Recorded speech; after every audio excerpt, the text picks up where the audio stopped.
Good evening. I would like first to thank the organizers of this evening, Professor Vivian Liska and Jan Morens, who have been extremely thorough and forthcoming and welcoming. So thank you very much for the opportunity to partake in this important evening.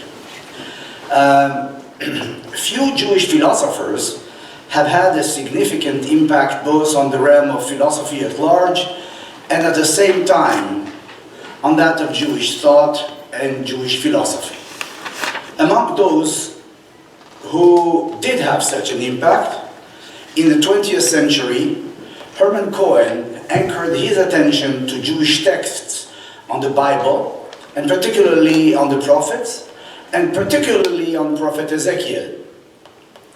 Franz Rosenzweig was particularly attracted by the thought of medieval Jewish scholar Judah Halevy, while Martin Buber found his inspiration in the mystical world of Hassidism. Following his meeting with his mysterious teacher, and as he called him, impitoyable maître, Monsieur Chouchani, Emmanuel Levinas developed a special interest in the Talmud. He once described himself as a Talmudiste du dimanche, meaning that devoting every free moment he has to the study of Talmud. However, his reading of the texts differ fundamentally, both from the tradition of Talmudic academies, the yeshivot, and from the historical philological mode in practice in the academic world or the critical approach. My central claim in my presentation today will be that Levinas' contribution to the field of Jewish studies in general and to that of Talmud studies in particular is no less significant than his contribution to the field of phenomenology, hermeneutics, ethics, and philosophy in general. In that sense, Levinas continues the tradition established by thinkers such as Moses Mendelssohn, Hermann Cohen, and indeed Franz Rosenzweig. While some scholars have suggested to consider separately Cohen's contribution to Neo-Kantianism and his later works on religion, culminating in his famous Religion der Vernunft, as well as Rosenzweig Hegel, as well as Rosenzweig's Hegel und der Staat, separate from his Stern der Erlösung, his first work on Hegel's political philosophy, and his later work on the philosophy of Judaism, I believe that such dichotomies impoverish the true contribution of such philosophers.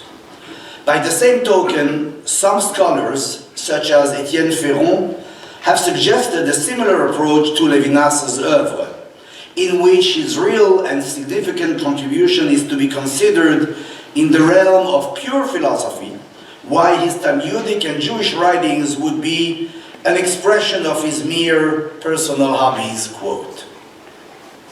As I mentioned, I will try to demonstrate the opposite. That is, Levinas' oeuvre has to be considered in its wholeness, or as my colleague and friend David Banon coined, as a diptychum in which each side contributes to the other and only together constitute an entity.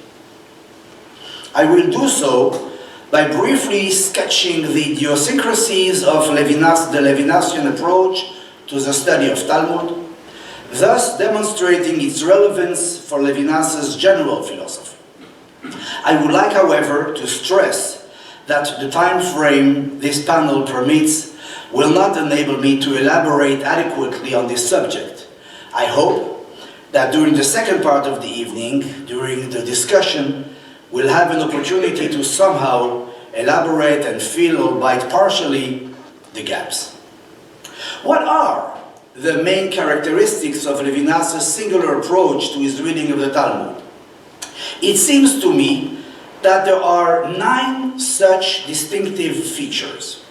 I will first enumerate them one by one so that we can have an idea about them, and subsequently I will try to succinctly elaborate on 3, and if time permits, maybe 4 of the 9.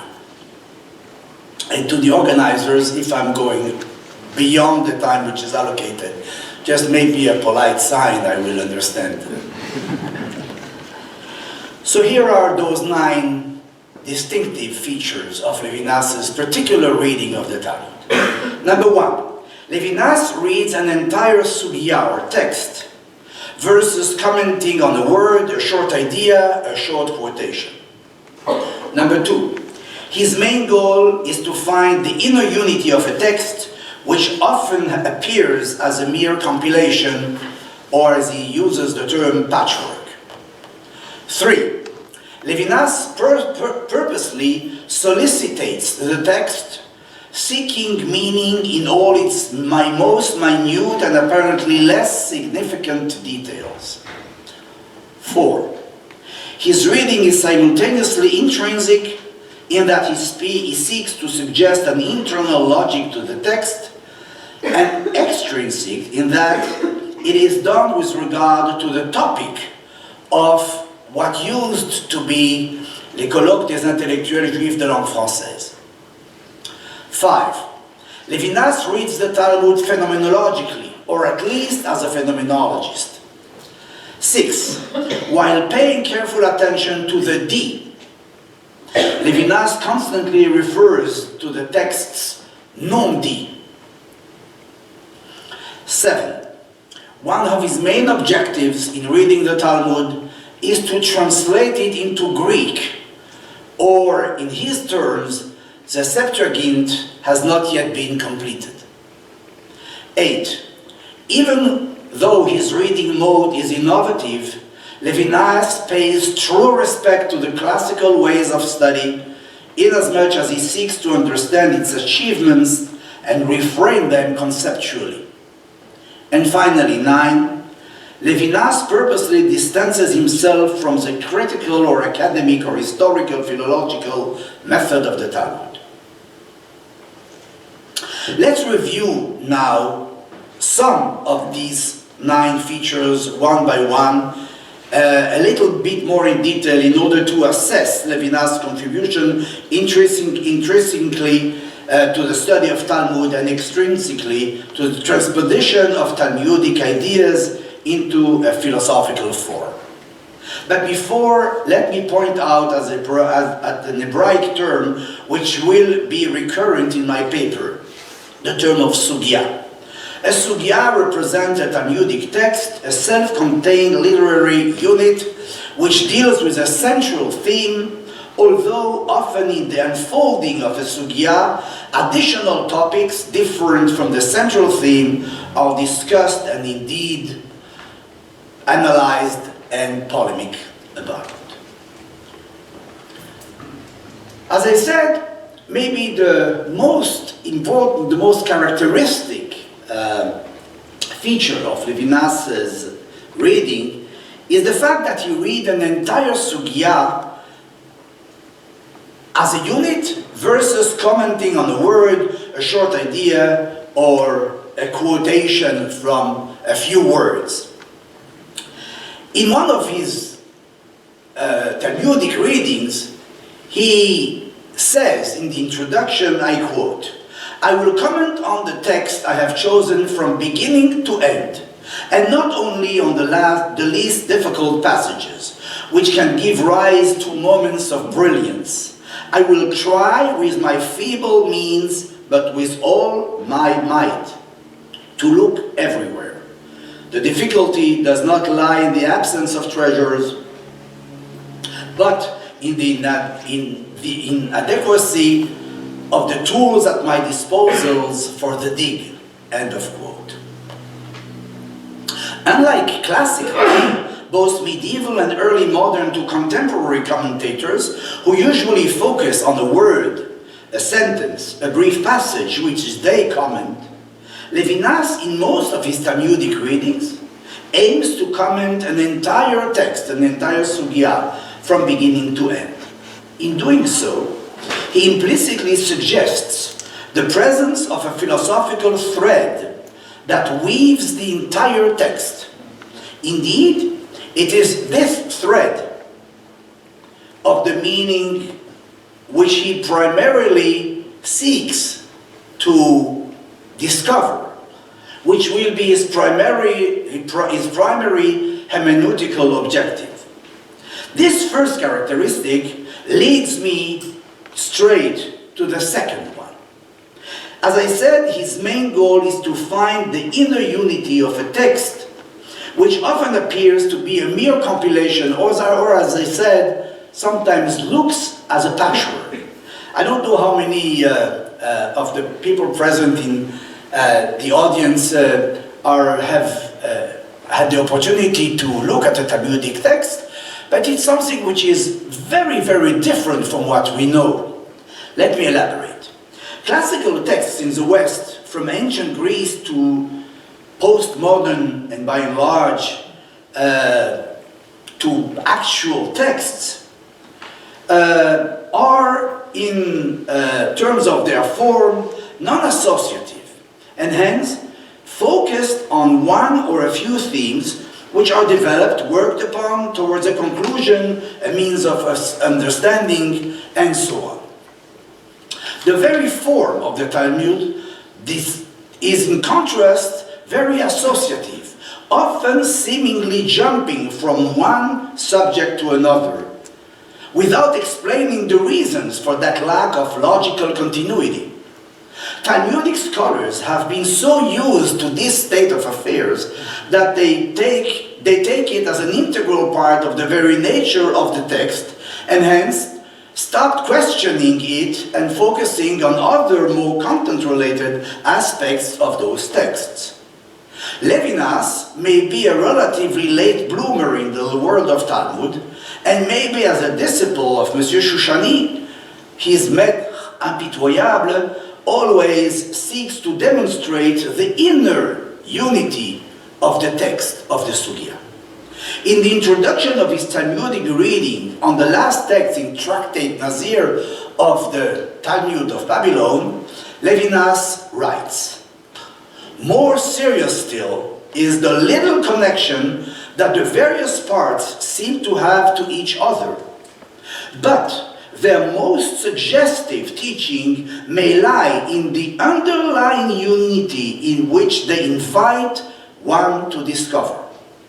That was one of the reasons for my choosing this text. End of quote.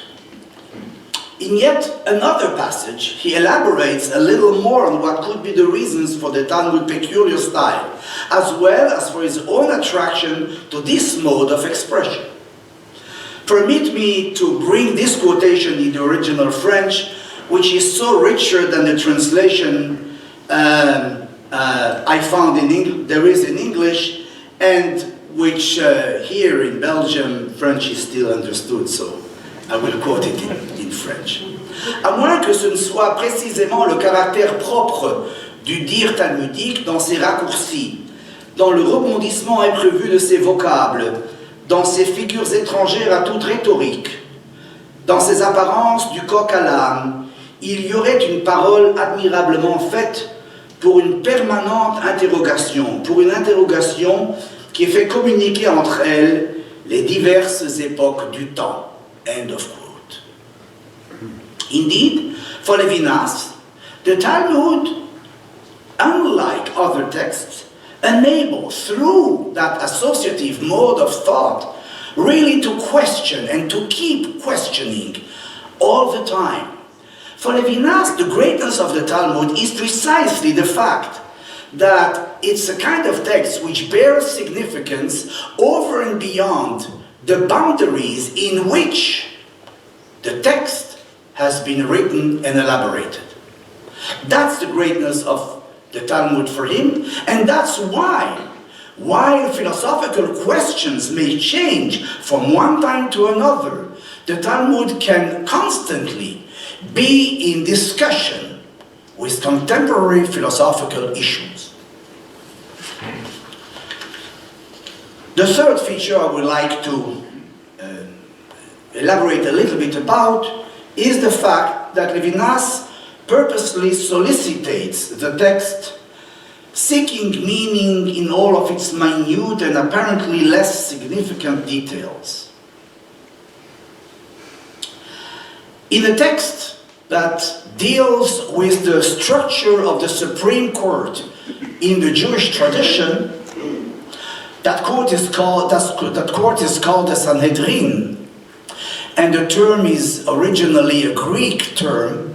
Levinas deals with the fact that the basis for the structure, the geometrical structure in which the judges have to sit, which is particular, it's half a circle, Levinas questions his own, or the Talmud's, attempt to anchor that structure within a biblical text.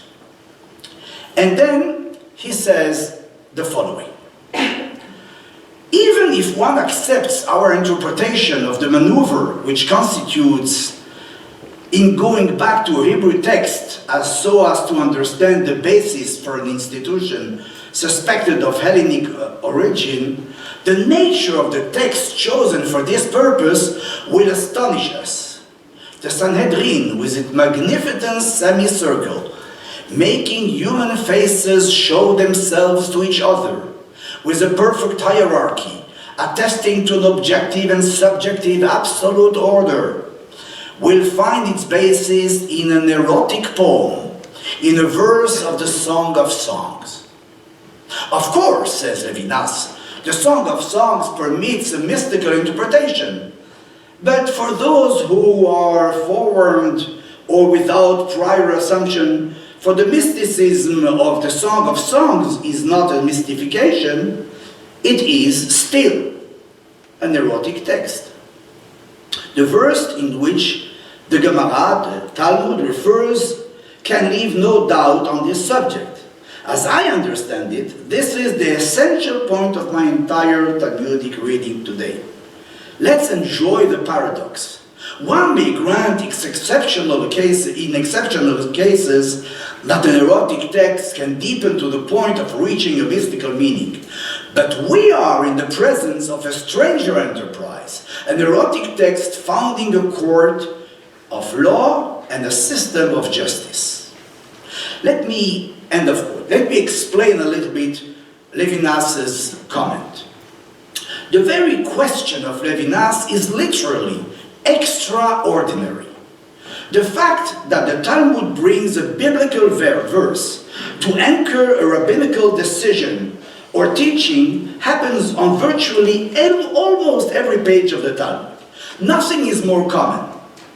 And in fact, in this case, no other commentator, I truly looked, all the medieval commentators, all the early modern ones and the contemporary ones, and to be fully honest, I found two in addition to Levinas.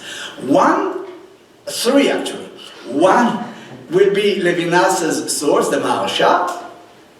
One is a Hasidic master, and one is an Israeli Rabbi Trosh, who wrote a commentary, at least dealing with this question.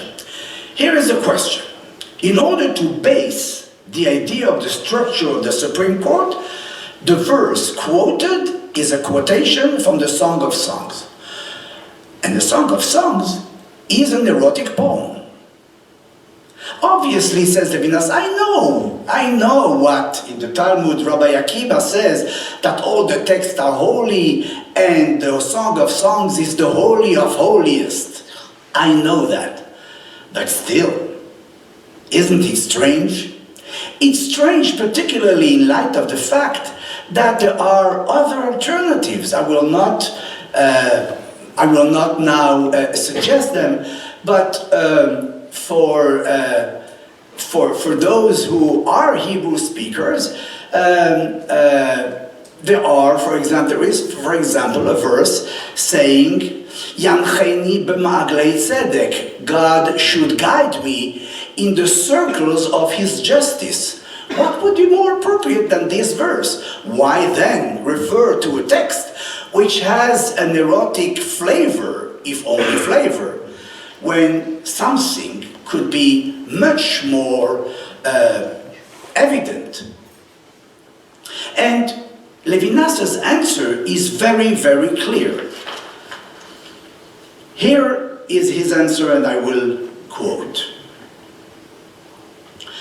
He quotes first the Talmud. Rabbi Acha Bar Chanina says, "We learn it from the verse of Song of Songs, your navel is like a round goblet full of fragrant wine, your belly like a heap of wheat hedged about with roses." Chapter 7, verse 3 of the Song of Songs would then be proclaiming the Sanhedrin. How? It is certainly not a matter of establishing a direct connection between justice and love. That would be a bit facile and a bit insipid. Justice would be founded on love, and love on the erotic. I leave this path to others. Should I prematurely reveal my conclusions? But this is what will guide my reading.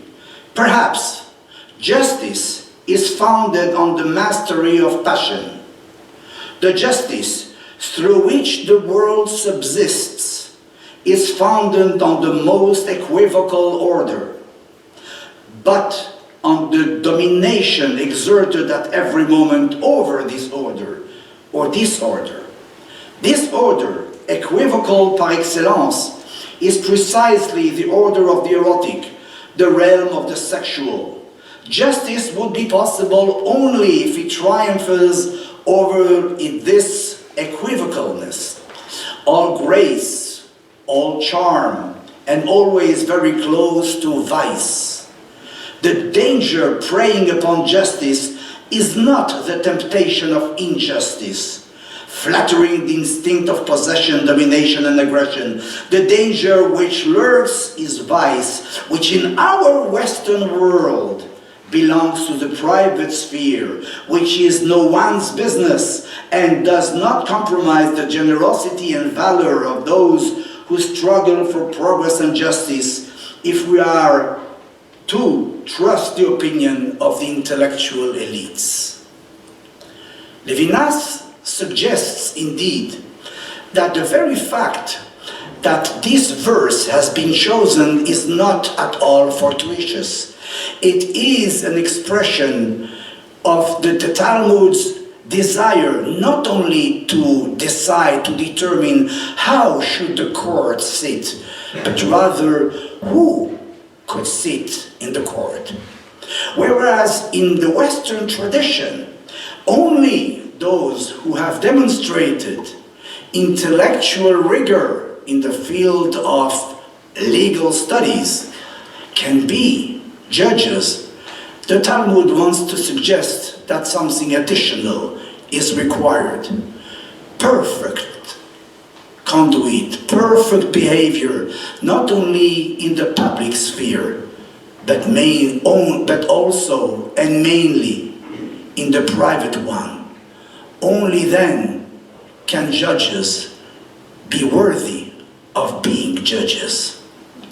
That's what Levinas is trying to seek through this apparently minute detail. What is the reason for the choice of a certain text? For Levinas, it bears significance, and as I said, almost no other commentator of the Talmud throughout the ages deals with this very fact. Do I have time to a fourth one?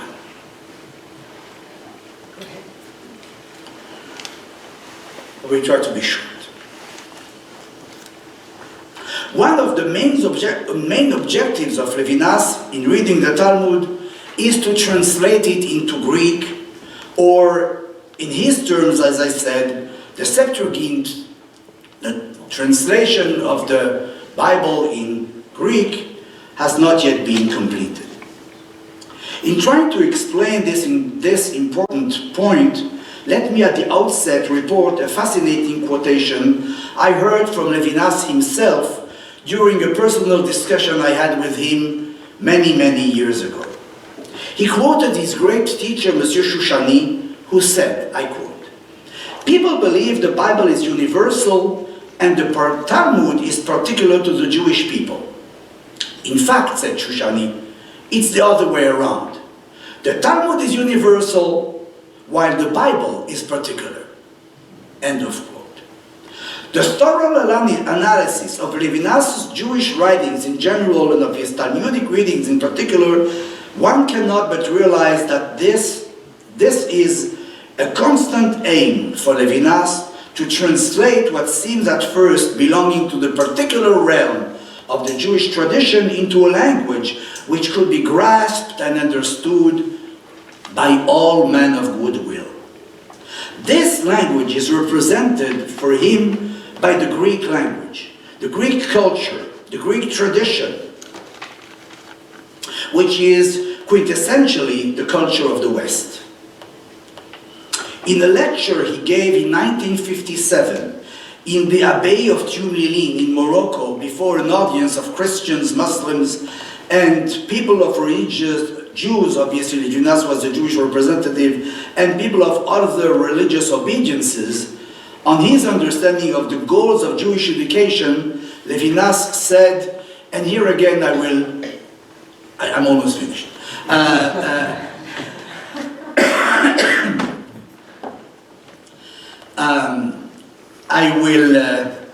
I will quote, at least in the first part, I will quote the French. The translation of difficult freedom in English is literally atrocious. So the French will be, in any case, much better. Pour que l'union entre hommes de bonne volonté que je souhaite ne se fasse pas dans l'abstrait et le vague, je me permettrai d'insister ici précisément sur les voies particulières du monothéisme juif. Leur particularité ne compromet pas mais promeut l'universalisme.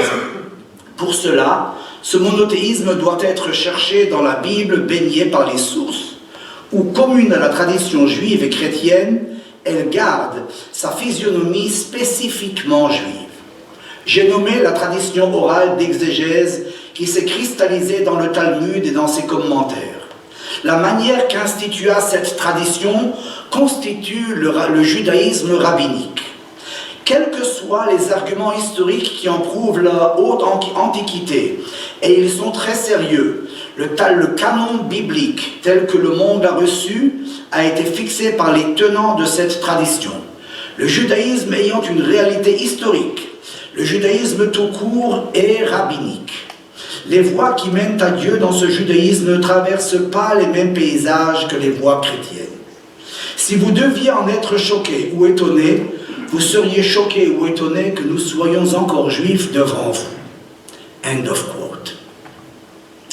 So Levinas, on the one hand, will seek to translate every word, every concept, every part of every text into a language which he calls Greek, into the language of Western culture.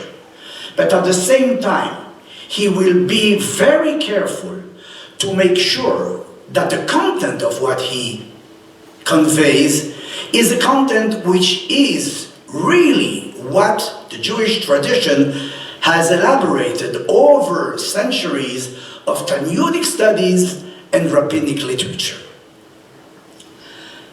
Then, really, if we take this path according to Levinas, then we can really talk and understand and indeed argue with, constructively, each other. And I will end by a quotation, this time in English. Then, role played by ethics in the religious relation allow us to understand the meaning of Jewish universalism. A truth is universal when it applies to every reasonable being. A religion is universal when it is open to all. In this sense, the Judaism that links the divine to the moral has always aspired to be universal. But the revelation of morality, which discovers a human society, also discovers the place of election, which in this universal society returns to the person who receives this revelation. This revelation is made up not of privileges, but of responsibilities. It is a nobility based not on royalties, in French droit d'auteur, or a birthright, droit d'aînesse, conferred by a divine caprice, but on the possession of each human, of each I, each moi. Each one as a moi, as an I, is separate from all the others, to whom the moral duty is due. The basic intuition of the majority perhaps consists in perceiving that I am not the equal of the other. This applies in this very strict sense. I see myself obligated with respect to the other. Consequently, I am infinitely more demanding of myself than of the others. Indeed, translating into Greek seeks to reach a universal goal, but not to dismantle, not to erase the particularity of each one, and which particularity is only more responsibility towards each and one in the world. May we continue maybe later. Thank you.